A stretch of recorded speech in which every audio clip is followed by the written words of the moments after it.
সাথে আমার অনেক কথা বলার আছে, যেসব কথা তোমাদের সাথে বলা হয়নি আজকে।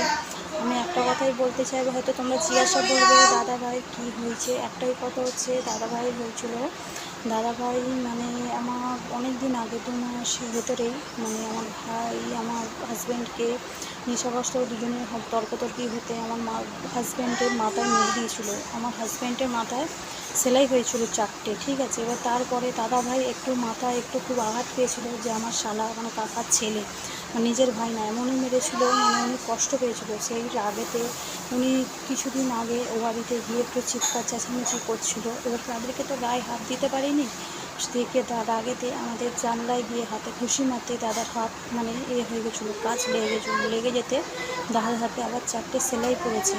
কারণ ওদের জন্যই এত আমাদের বাড়িতে প্রবলেম, এত ঝামেলা। আর ওরা এত বদমাইশ, তাদের কাছে অন্যায় শেখার তো চাইনি। আর প্রচণ্ড বাজে বাজে কথা, মুখে নোংরা ভাষা দিচ্ছে। আর আমাদের ঘরে প্রচুর ঝামেলা হচ্ছে। একটাই তোমাদের কাছে রিকোয়েস্ট থাকবে, প্লিজ তোমরা আমাদেরকে একটু সাপোর্ট করো, আমাদেরকে লাইক মারো, আমাদের কমেন্ট করে জানিও ভিডিওটাতে কেমন লাগবে।